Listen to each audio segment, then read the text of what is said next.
Գորաշքն ամեն օր ուղերձների շարք։ Դու կանչված ես այս կյանքում հաղթանակելու համար։ Պասեքին հաջորդող կիրակի օրը Տեր Հիսուսը հարություն առավ մեռելներից՝ իրականացնելով Իր մասին մարգարեությունները։ Շաբաթից մեկ օր առաջ համեմունքներ և խունկ պատրաստած կանայք կիրակի առավոտ կանուխ վերադարձան Տեր Հիսուսի գերեզման, բայց այն գտան բաց ու դատարկ։ Մարիամ Մագդաղենացին առաջինը հասավ այնտեղ։ Շաբաթվա առաջին օրն արշալույսին, դեռ լույսը չբացված, Մարիամ Մագդաղենացին եկավ գերեզման և տեսավ, որ քարը գերեզմանից վերցված է։ Երկու հրեշտակ հայտնվեցին կանանց և հայտնեցին, որ Տեր Հիսուսը հարություն է առել։ Կանայք, որոնք և վախեցած էին, և ուրախ նման լուրից, սկզբում ոչինչ չասացին, բայց այնուհետև շտապեցին փնտրելու աշակերտներին։ Մարիամն առաջ անցավ, որպեսզի հայտնի այդ լուրը Պետրոսին և Հովհաննեսին։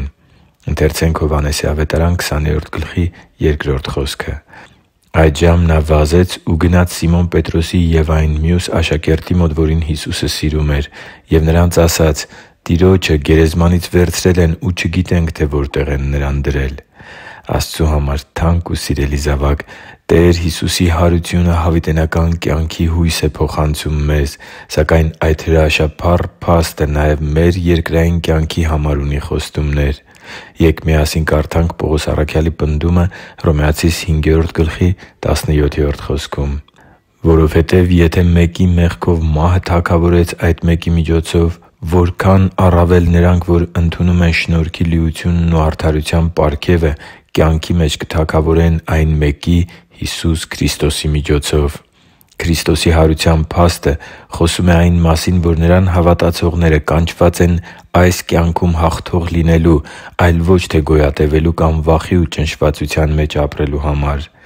Տեր Հիսուսը լավ է հասկանում, որ փորձություններն ու դժվարությունները կարող են ուժասպառ անել մեզ։ Սիրելի կորուստը կարող է ամբողջովին տապալել մեզ։ Որքա՜ն ցավոտ կարող է լինել բաժանումը, որքա՜ն տառապանք կարող է պատճառել ֆինանսական նեղությունը և այլն։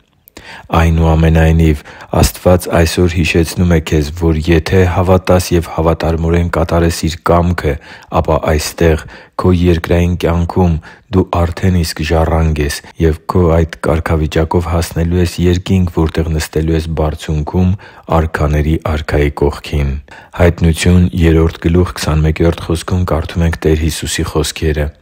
«Հաղթողին թույլ կտամ նստել Ինձ հետ Իմ գահին, ինչպես Ես հաղթեցի և Իմ Հոր հետ Նրա գահին նստեցի»։ Իր մահով ու հարությամբ մեր Տերն արեց այն ամենը, ինչ հարկավոր էր, որպեսզի մենք վստահ լինենք, որ Նրա հարության զորությունը կարող է գործել նաև մեր կյանքում այսօր և հավիտյան։ Դու կանչված ես մի կյանք ապրելու, որը կարտացոլի Աստծու այս փառահեղ զորությունը։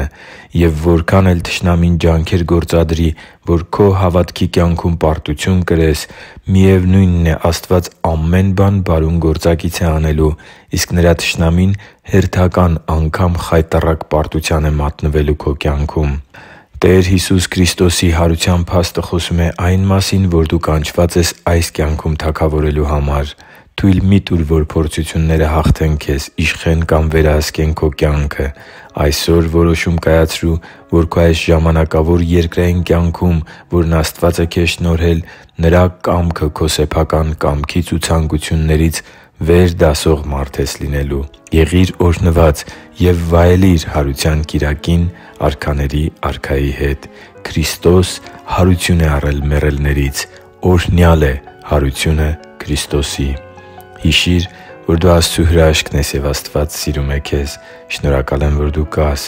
Սիրով և աղոթքով Արման Մանուկյան։